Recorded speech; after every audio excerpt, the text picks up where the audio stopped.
احمد اور عائشہ گرمیوں کی چھٹیوں میں اپنے دادا کے گاؤں آئے تھے۔ گاؤں کے قریب ہی ایک گھنا جنگل تھا جس کے بارے میں دادا جان نے کئی کہانیاں سنائی تھیں۔ احمد ہمیشہ سے جنگل کی سیر کرنا چاہتا تھا اور آخرکار ایک دن وہ عائشہ کو بھی ساتھ لے کر جنگل کی طرف نکل پڑا۔ جنگل کے اندر ہر طرف فطرت کی خوبصورتی تھی۔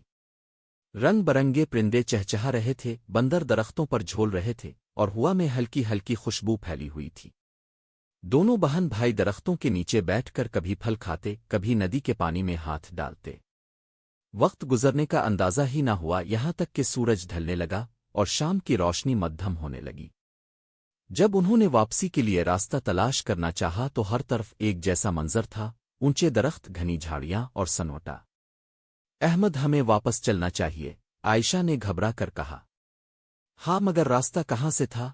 احمد نے ارد گرد نظریں دوڑائیں مگر سب کچھ ایک جیسا دکھائی دے رہا تھا۔ انہیں اندازہ ہو چکا تھا کہ وہ راستہ بھٹک چکے ہیں۔ اسی لمحے بادل زور سے گرجے اور یکدم بارش شروع ہو گئی۔ ٹھنڈی ہوا کے جھونکوں سے درختوں کی شاخیں جھکنے لگیں اور زمین تیزی سے کیچڑ میں بدلنے لگی۔ دونوں نے درخت کے نیچے پناہ لینے کی کوشش کی مگر بارش اتنی تیز تھی کہ وہ پوری طرح بھیگ گئے۔ ہمیں کہیں چھپنے کی جگہ ڈھونڈنی ہوگی، احمد نے کہا۔ کچھ دور انہیں ایک پرانی کھوکھلی درخت کی جڑ نظر آئی۔ جیسے ہی وہ اندر گھسے ایک خوفناک آواز سنائی دی۔ ایک لومڑی سرخ آنکھوں سے انہیں گھور رہی تھی۔ وہ دونوں پیچھے ہٹنے ہی والے تھے کہ لومڑی آہستہ آہستہ باہر نکل گئی اور گھاس میں غائب ہو گئی۔ وہ دونوں سہمے ہوئے تھے مگر اس وقت کے لیے انہیں ایک محفوظ جگہ مل چکی تھی۔ بارش تھمنے کے بعد وہ پھر سے راستہ تلاش کرنے نکلے۔ بھوک بھی شدت سے محسوس ہو رہی تھی۔ اچانک اوپر سے کچھ گرا، ایک ناریل۔ احمد نے چونک کر اوپر دیکھا تو بندروں کا ایک جھنڈ درختوں پر موجود تھا۔ ایک بندر نے انہیں مزید ناریل پھینک کر دیے جیسے وہ ان سے دوستی کر رہا ہو۔ احمد نے ناریل توڑا اور عائشہ کے ساتھ باندھ کر کھانے لگا۔ اندھیرا بڑھتا جا رہا تھا اور انہیں اندازہ ہو چکا تھا کہ رات جنگل میں ہی گزارنی ہوگی۔ احمد نے کہا، ہمیں ایک جھونپڑی بنانی ہوگی تاکہ ہم محفوظ رہ سکیں۔ انہوں نے درختوں کی بڑی شاخیں اکٹھی کیں اور ایک سائبان سا بنا لیا۔ جب وہ تھوڑا سکون سے بیٹھے تو اچانک زمین زور سے ہلنے لگی جیسے کوئی بہت بڑا جانور قریب آ رہا ہو۔ کچھ ہی دیر میں ایک دیو ہیکل ہاتھی ان کے سامنے تھا۔ وہ دونوں خوفزدہ ہو گئے مگر حیرت انگیز طور پر ہاتھی نے اپنی سونڈ سے ایک درخت سے پھل توڑ کر ان کے سامنے رکھ دیا جیسے کہہ رہا ہو، یہ کھاؤ۔ احمد اور عائشہ نے ہاتھی کی نرمی دیکھ کر ہلکی سی مسکراہٹ دی اور پھر ہاتھی کے دیے ہوئے پھل کھانے لگے۔ درخت کے نیچے آرام کر رہے تھے۔ چاند کی مدھم روشنی پتوں سے چھن کر زمین پر پڑ رہی تھی اور دور کہیں الو کی آواز سنائی دے رہی تھی۔ اچانک جھاڑیوں میں سرسراہٹ ہوئی۔ احمد نے چونک کر عائشہ کی طرف دیکھا، تم نے بھی یہ آواز سنی؟ عائشہ نے آہستہ سے سر ہلایا۔ وہ دونوں سانس روکے جھاڑیوں کی طرف دیکھ رہے تھے کہ اچانک ایک خوفناک چیتا نمودار ہوا۔ اس کی آنکھیں اندھیرے میں چمک رہی تھیں اور وہ دھیرے دھیرے ان کی طرف بڑھنے لگا۔ عائشہ خوف کے مارے احمد کے قریب ہو گئی، اب کیا کریں؟ چیتا جھپٹنے ہی والا تھا کہ اچانک ایک زوردار آواز گونجی، پھڑپھڑاہٹ اور زوردار دھمک۔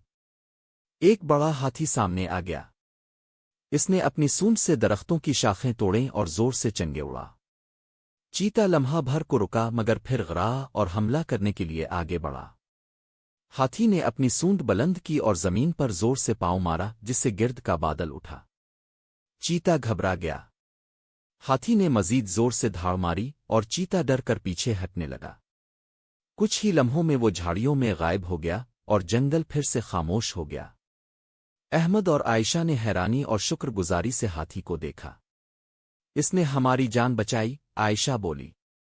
ہاتھی نے دھیرے سے سر ہلایا جیسے کہہ رہا ہو، اب یہاں زیادہ دیر مت رکنا۔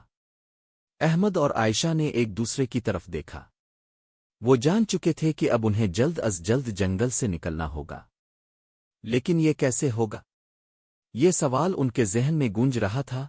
ہمیں یہاں زیادہ دیر نہیں رکنا چاہیے، احمد نے سرگوشی کی۔ عائشہ نے اس بات میں سر ہلایا مگر رات گہری ہو چکی تھی اور راستہ نظر نہیں آ رہا تھا۔ اچانک درختوں کے پیچھے روشنی چمکنے لگی۔ وہ دونوں حیران ہو کر اس طرف بڑھے تو دیکھا کہ جگنوؤں کا ایک جھرمٹ ان کے گرد روشن ہو گیا ہے جیسے کوئی جادوئی راہ دکھا رہا ہو۔ یہ قدرت کا کرشمہ ہے، عائشہ نے خوشی سے کہا۔ جگنوؤں کی روشنی کے سہارے وہ دونوں جنگل کا راستہ تلاش کرتے رہے۔ تھوڑی ہی دیر میں انہیں ایک دریا کی آواز سنائی دی، اور دریا کے کنارے ایک کشتیاں بنانے والا بزرگ بیٹھا تھا۔ بچوں، تم یہاں کیسے پہنچے؟ اس نے نرم لہجے میں پوچھا۔ احمد نے جلدی سے ساری کہانی سنائی۔ بزرگ مسکرا کر بولا، قدرت ہمیشہ اچھے لوگوں کی مدد کرتی ہے۔ لو، یہ کشتی تمہیں دریا پار کر کے محفوظ راستے پر لے جائے گی۔ احمد اور عائشہ کشتی میں بیٹھے اور صبح ہونے سے پہلے جنگل سے باہر نکل آئے۔ انہوں نے سیکھا کہ ہمت، عقل اور قدرت پر بھروسہ کرنے سے ہر مشکل کا حل نکل آتا ہے۔